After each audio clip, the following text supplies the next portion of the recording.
What is up? Thank you for coming to my channel, Prison POV. Shout out to the joiners. Shout out to the Point of View crew and Trip on This. In today's video, I'm going to talk about a couple stretches. You know, stretch is a very common nickname amongst woods in prison. And usually it's assigned to guys who are tall.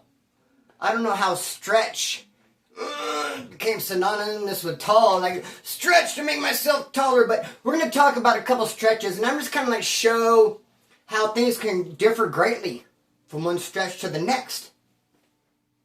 And the first stretch we're going to talk about is Stretch from Bakersfield. And he is a Nazi lowrider. And homeboy, he's all the way with the business. Which goes without saying because I don't know many lowriders who aren't down to ride. But he's somewhat of an extreme case. You can go so far as to say. And I mean, you can't miss him when you see him because he has, I hate, real big tattooed across his forehead in Old English. I don't know what it is with Nazi lowriders and their forehead tats. But I mean, they really love them. And I don't know what it is with unfinished tattoo work either. Did I tell you it was unfinished? It's not shaded. Now, I've seen a lot of stomach tattoos that aren't shaded. I mean, how many neighborhoods have you seen on there just the outline? Tons, dude, because it hurts so bad they don't go back for that second shading session, homeboy. But, yeah, I don't know why he didn't finish the head. It could be they did the outline, then a riot happened, they went to the hole, the cops took the gun, or just, who knows? Who knows? But he has I hate in Old English across his forehead. Now, the reason he got this tattoo, I hate, the story I heard, was that Stretch was in his cell in prison. And some dude was just serving some fool. Just booking him, bro. And he had him pushed up against Stretch's cell. So he had just like a bird's eye view. No, bird's eye view would be from up here. He had a great view, homeboy, of this assault that was taking place. And as dude was just plugging away, he was saying, I hate, which is pretty sick, I gotta admit. And so Stretch heard that, and he's like, I think that sounds cool. I'm gonna blast it on the forehead. Now, if I went around blasting everything that I thought sounded cool on my forehead, I'd be walking around with, like, you know, objects in mirror are closer than they appear. Because I love that saying. I love it. I just always have. I just love how it sounds. It's kind of like, it's somewhat of a tongue twister puzzle type thing. Objects in mirror are closer than they appear. Are they though? So I might, but no, he has I hate. And that's how he got it, homeboy. Now I've seen this dude a lot at Wasco Reception. Stretch. I did diagnostics, which is something you have to do when you go through Wasco. It's part of like a medical thing. And they'd be like, escort, escort. And they'd come walking by with some dude who's in the hole, D6, white jumpsuit, shackled up, ankle chains, the whole nine, and he had like a 3-cop escort. I mean, they really like throw a lot of cops on them dude, and they're coming at those dudes when they're coming out of the hole, moving around the institution. So here comes Stretch under a 3-guard escort, homeboy, and he's walking by, and I see him. You know, they say, you're gonna have your back to him. Face the wall, face the wall. They say to go Stretch. Hey, what's up, homeboy? Try to say my respect, you know. But one of those times he was in Wasco, D6 in the hole, he did something very crazy, bro. Very crazy. I mean, even by prison standards. Even by whole standards, even by NLR standards, bro. He pulled a crazy move. Now, we don't know the why of it because he didn't share. He never said why.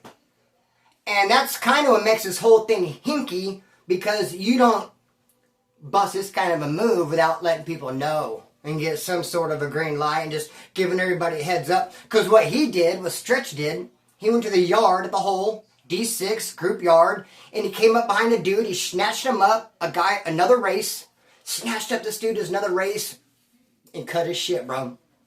Grabbed him, hit him up, and just start cutting his shit. And then using his body, though, as a shield, so that the gunner couldn't get his.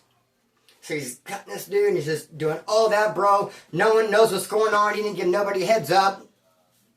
And after that, I'm not sure what happened. I mean, I'm pretty sure they took him off the roll call. He went to cell. He didn't say nothing to nobody. But as people would speculate, like, bro, why'd he do that? A lot of people drew the conclusion, you know, he was probably already in trouble. He's probably in trouble. On his way to Pelican Bay, figured that when he got there, he was going to get got. Maybe he's on his way to Corcoran, who knows? He's leaving D6, he's in trouble, and this is like a form of self-preservation. I mean, because if you go on the yard, do something like that, they're going to take the group yard away from you. And so now they can't get you, can they? Because you just lost your group yard. No one's going to get you, homeboy, because you got them first. Probably going to be on single man status after, single cell status after this. No cellies is what I'm saying. I hate when, like, hairs, like, because I have animals, like, hang off the beanie and stuff. So anyways, homeboy, that's what happened with him. Pulled that crazy move in Moscow, bro. None of us know why. But I should really mention this about him, dude. I should say that Stretch has a straight-up gangster of a brother who is a full blast, or at least at one time, full blast, high-power Nazi lowrider. Woody. Stretch and Woody are brothers. It's kind of like the convict version of Van Halen. I mean, I got a drummer and guitar player that are brothers, and they just, whoo, let it rip, homeboy. When you got a couple of convict brothers, NLR, they try to outdo each other. They let it rip, full blast. But trip on this other Stretch, though. Trip on this other Stretch. He is crazy, but in a different way. He's crazy, just, bro, let me lay it out there for you. So this dude Stretch, he's a lifer at Corcoran from Fresno. And him and I bumped heads. We did not like each other. And it had a lot to do with his saltwater lighter. Because I would borrow it off him often, and I would never return it in a timely manner. Which would just make him hotter than a popcorn fart, homeboy. He couldn't stand it. He'd get so mad, and he'd just come at me with the huffing and puffing. Dude, my saltwater lighter you had for 3 days. And I'm just like, well, I apologize. My bad. I didn't mean to. I forgot. And he would take it back and huff and puff, but he'd always continue loaning it to me. I'd ask to borrow it later, and he'd say, sure, here you go. He'd continue to, he'd never, restrict me from it. He never said, never again can you borrow my saltwater lighter. He was complaining, you don't return it in a timely manner, and huff and puff, and take it back, and a couple days later, can I borrow it? And he'd shoot it to me, homeboy. And now look, there's only a couple reasons why you would stick somebody in prison. And one of those reasons would be to defend your honor. If someone were to call you or treat you like a punk, homeboy, someone would call you a punk or treat you like one, that'd be a good time to start plugging to defend your honor. And that's what happened between me and Stretch, because this dude tried to play me for a punk. Trip on this. Now, when I got to Corcoran, bro, I only had a handful of time left. I was a short timer, as they say. But I'm a level 3 yard with the cell living, so of course, man, do I need a TV. I've got to get me a TV, dude. But I'm not going to pay the $250 for a brand new TV. It takes a month to get there. By the time I get it, bro, in 45 days, the house. Bro, I could buy a floater on the yard for $30, let's say. 30, 40, $50. Pick you up, brand new TV, homeboy. Brand new to me. Color, nice, good, ready to go. You can get a TV easy, dude. A floater. But the bad thing about it is, it doesn't have your name on it. When you buy a TV and it comes in your name, they actually write your name on it from, Burton, F88337. Put it on my bed card. So that when they come do searches, whatever, oh, this is his TV, it's on his bed card. You get a floater, none of that happens. It floats into your cell, homeboy, and they go float right on out, because the cops will grab it if they come across it. And you surely can't transpack and leave to a different prison with it. Be that as it may, though, homeboy, Stretch had a hustle. Stretch from Fresno, that lifer dude, homeboy, we'd always bump heads over his saltwater lighter. That fool worked in the property room or R&R. I don't know his exact job, but he had access to the bed cards. He can grab anyone's bed card and manipulate it and write anything he wanted on it. So he had a little hustle going. Like if you have yourself a floater TV, a Walkman, whatever it may be, I can write it on your bed card, homeboy. And it'll be yours, like you bought it brand new, and it was not going to go floating out of your cell. Float right on in, and you can keep it, because for the low price of $30, Stretch will write it on your bed card. So that's what I did. Got me a floater TV, gave Stretch $30, wrote it on my bed card. I'm a happy camper, homeboy. I'm happier than a punk in a pickle patch. I ain't tripping on nothing. Until somebody drops a kite. Happens all the time in prison, dude. For whatever reasons they have, They want to get the yard shut down. Maybe they're scared. Maybe whatever the case may be. I don't know why they do it, but they do it. They just drop kites. You know, the woods are going to rush the Southsiders. Or no, the Southsiders and Northdowns are slammed down. So the woods they're making weapons. The woods are doing this. They'll write some kite. They'll drop it. The cops get it. Slam the woodpile for a week. Slam them and search your cells. We got a kite saying they're up to no good. Or you know what? It could be the cops lying.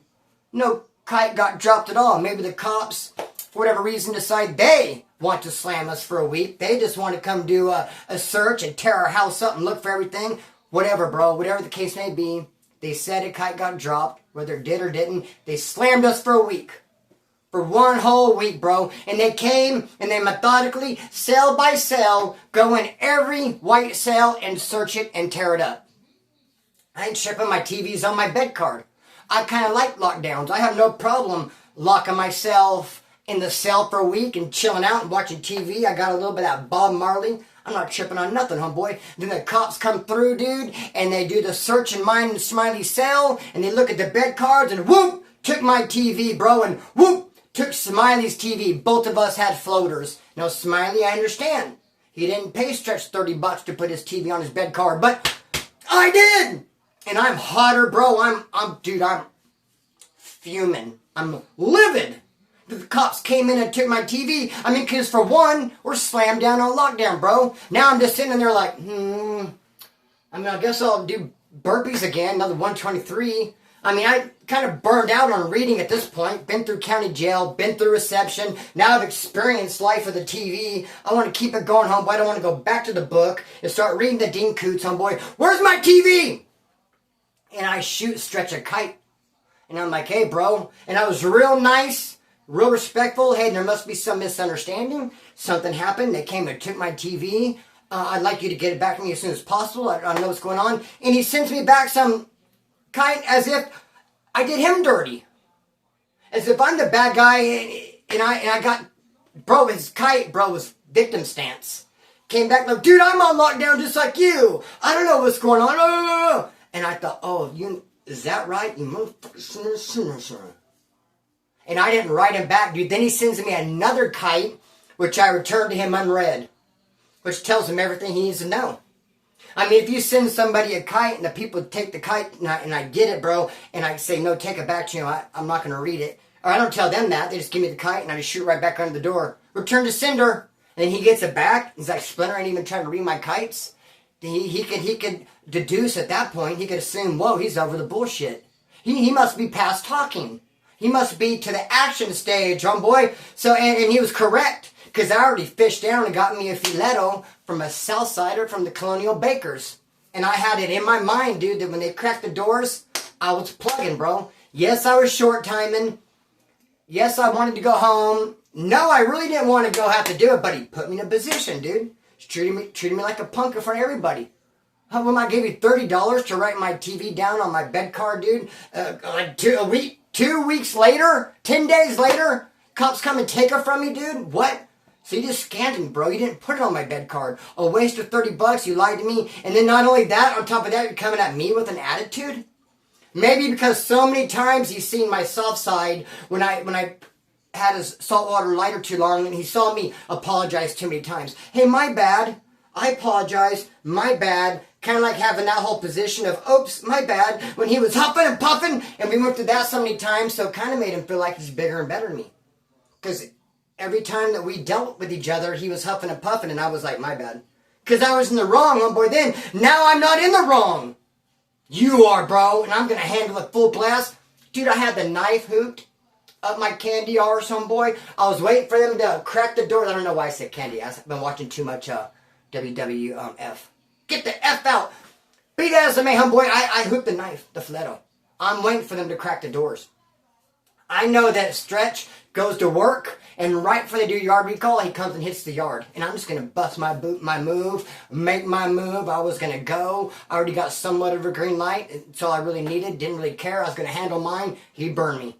And as I'm waiting for them to come crack my door for us to go to yard, here comes Stretch come walking up with my TV in hand. And he flags the tower. He's like, here, bro. And I go, bitch. And I know he heard me, dude. And, with all the disrespect I can muster up, bitch. my TV back from him, homeboy. Didn't even say nothing, gave him a dirty look, and he's like, my bad. Did the best I could. I was on lockdown too. But you know what I did do though? I kept the saltwater lighter. And it was sitting right there too. He didn't ask it back. He didn't ask for it back at that time. I think he just like threw it in on the package deal. Go ahead and keep the saltwater lighter. But anyway, dog, that's what I got right now. 2 stories instead of my usual 3. How am I gonna 2 stories instead of 3, homeboy? Still got some cool minutes out of it, 15-something minutes. About to go live sometime today because I want to talk about some crazy shit like hangers, dude. I'm really pissed off over hangers, dude, and the whole hanger industry. Be that as it may, I'm going to cut the string and let it fly. Peace.